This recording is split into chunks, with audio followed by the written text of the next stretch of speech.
আমি আজকে শেয়ার করব আপনাদের সাথে আমার বাসার ওপেন বারান্দার ছোট্ট একটা কর্নার, যেখানে আমার হাজব্যান্ড অনেক শখ এবং যত্ন করে এই পুঁইশাকগুলো লাগিয়েছিল।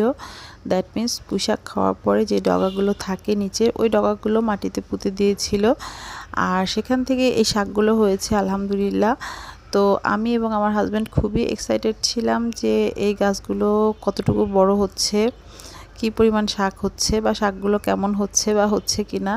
তো ফাইনালি আলহামদুলিল্লাহ কয়েকদিনের মধ্যেই এই পরিমাণ শাক হয়েছে। আর এই বাসাটা মূলত আমার নেয়ার বা পছন্দ করার প্রধান কারণ ছিল এই ওপেন বারান্দাটা। তুলছিলাম আর ভাবছিলাম আমি এটা কী দিয়ে রান্না করব। তো ভাবলাম যে এগুলো আমি চিংড়ি মাছ দিয়েই রান্না করব। আর এই শাকগুলো কাটার পরে এর থেকে কিন্তু আবার আমার শাক বের হয়েছে, কারণ এটা আমি কয়েকদিন আগে তুলেছি, কয়েকদিন আগের ভিডিও।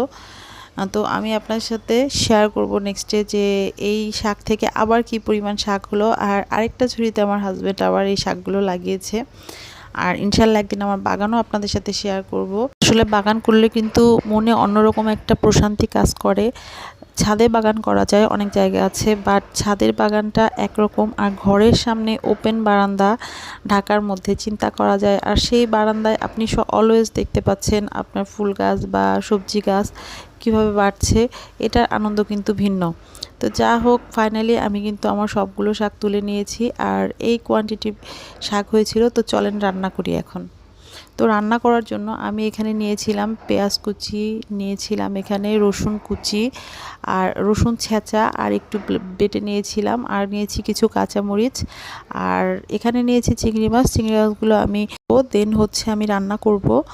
আর এখানে নিয়েছি রুই মাছের ডিম। এই রুই মাছের ডিমটা আমার হাজব্যান্ড খেতে খুবই পছন্দ করে, তো এটা আমি ভুনা করব। আর নিয়েছি মরিচের গুঁড়া, হলুদের গুঁড়া। আর এখানে এই যে পুঁইশাকগুলো কেটে বেছে ধুয়ে নিয়েছি। তো পুঁইশাকগুলোর পরিমাণ যেহেতু খুবই কম ছিল, আর সেজন্য আমি এখানে পেঁয়াজটাও কম নিব। আর এই যে আমার কন্যা আম্মাজান, সে কিন্তু সব সময় আঠার মতো আমার সাথে লেগেই থাকে। রান্না বলেন, ওয়াশরুমে যাওয়া বলেন বা যেখানেই বলেন, সব অলওয়েজও আমার সাথেই থাকে। পরিমাণ যেহেতু খুবই অল্প, তো সেই অনুপাতে আমি এখানে পেঁয়াজ নিয়ে নিয়েছি। এরপর এখানে দিয়ে দিব রসুন ছেঁচাটা। এর থেকে একটু ভাজা ভাজা করে ফ্লেভার বের হলে আমি এতে দিয়ে দিচ্ছি কাঁচামরিচ আর হলুদের গুঁড়া। আর পেঁয়াজটা একটু নরম হয়ে আসলে এতে দিয়ে দিব পুঁইশাকগুলো। আর পুঁইশাকগুলো যেহেতু অনেক নরম ছিল, তো এটা আলাদাভাবে ভাপিয়ে নেওয়ারও কিছু নাই, আর এখানে পানিও অ্যাড করতে হবে না। যদি লাগে আমি সামান্য পানি পরে দিয়ে দিব। তো পুঁইশাকগুলো দিয়ে দিচ্ছি, আর পুঁইশাকগুলো দেওয়ার পরে 2-1 মিনিট আমি নাড়াচাড়া করে তারপর দেখব এতে যদি পানি লাগে বা তাহলে একটু পানি। যদিও এটা রান্না করতে খুবই কম সময় লেগেছিল, মাত্র কয়েক মিনিটের মধ্যে আমার রান্না হয়ে গেছে। আর আরেক চুলায় আমি রুই মাছের ডিমগুলো ভুনা করব। আর রুই মাছের ডিম ভুনা করতে কিন্তু বেশ পরিমাণ তেল এবং পেঁয়াজ প্রয়োজন পড়ে। তো আমি এখানে অনেক পরিমাণ তেল নিয়ে নিয়েছিলাম, বাট এই তেলটা দেওয়ার পরেও কিন্তু আমি আবার তেল অ্যাড করেছি। পরে আমি এতে অ্যাড করব পেঁয়াজ, আর পেঁয়াজটা একটু ভাজা ভাজা করে নিব। আর এদিকে আমার পুঁইশাকটা রান্না হয়ে গেছে, আর এই পরিমাণ হয়েছিল, আর আলহামদুলিল্লাহ খেতে বেশ মজা হয়েছিল। আর এদিকে রুই মাছের ডিমগুলো রান্না করার জন্য আমি কিন্তু পেঁয়াজগুলো বেশ ভালো করে নরম করে ভেজে নিয়েছি। আর তারপর এতে দিয়ে দিব রুই মাছের ডিমগুলো। আর এতে কিন্তু আদা আর রসুনের পেস্টও দিতে হবে, আর নামানোর আগে দিতে হবে সামান্য জিরা গুঁড়া।